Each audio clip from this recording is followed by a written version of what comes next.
So let's talk about the learning environment. Yes. Yeah, so like I think to create a learning environment that is the most conducive to effective learning is a big deal. Like, I mean, how could we do that? Absolutely. There's so much kind of interplay between our surroundings and the way that our brain's working and our mind is working. So a large part of the battle of trying to focus when you're self-studying is thinking about your environment. Yes. And we're now in a strange situation where we're studying in the same place that we relax. And so they kind of like intermingle a lot, where you don't really get to fully focus on studying and you don't really fully get to relax, and you kind of do half and half the whole time. So one thing that I always try and do, and I tell my students to try and think about or incorporate, is just having a tidy kind of desk. And that sounds, I'm not the tidiest of people, Same. as my mum would definitely agree to. Yes. But just having a space that's kind of clear also kind of helps create that clarity in your mind. If there's lots of stuff on your desk and you know, you've got papers everywhere and pens and there's half a pot of how sat there as well, your brain kind of gets scattered. But if you kind of remove that, your brain can actually focus on one thing. It's not trying to dot around.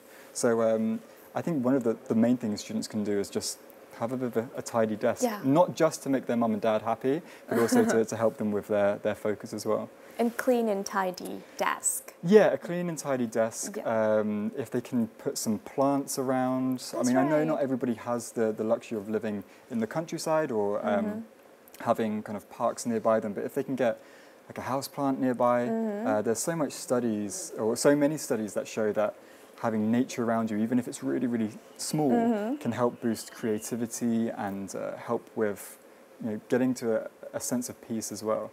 So both of those things are super important when you're studying, because we're trying to be creative, but we're also trying to do it in a way that's relatively calm and reduces stress as much as possible. I totally agree. Yes, and I think that when I'm having a messy mind, I would just declutter my desk so that I will have back my motivation to study.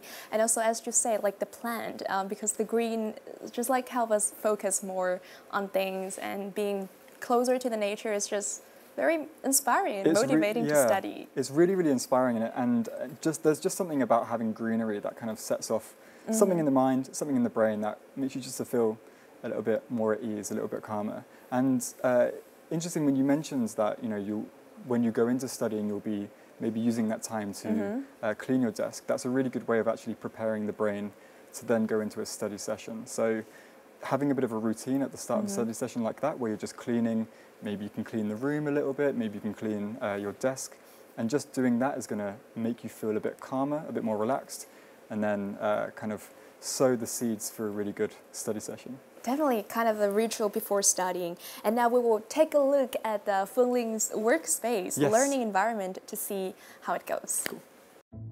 Hi, welcome to my study space. Is it a little bit messy, isn't it? Or is it too much?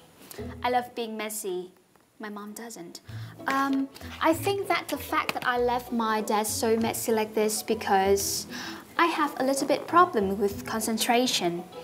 When I have the whole world on my desk, I do not have to stand up and go around, which is really distracted from my study.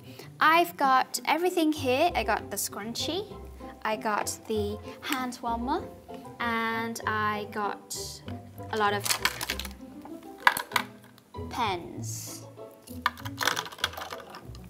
My bedroom, my desk used to be in my bedroom, but I saw this on TikTok. They said that you shouldn't put your study space in your bedroom because this would affect negatively on your productivity and also your sleep quality. So I decided to build a more compatible working space to a current situation when you have to work and study at home. So what about your study space? Thank you, Phương Linh. Very nice. Such a lovely study space. And I really love how she has the picture of her little sister there to like get more motivated. What do you absolutely. think? I think having pictures of stuff that motivates you or especially if you're feeling stressed, something that can kind of help ground you. So having a picture of your family or something that gives you happy memories can be an immediate way of kind of grounding you and putting things into perspective. If you're really worried about an assignment or really worried about an upcoming test, if you just look up and see a picture of someone that you love or a family member, that can just kind of like calm you down a little bit, put things into perspective. It's not the worst thing in the world. Like a whole source of inspiration right in front of us yeah, at the desk. Inspiration, yeah, absolutely. Kind of reminding us why we're doing this and why we're studying and what studying can do for us.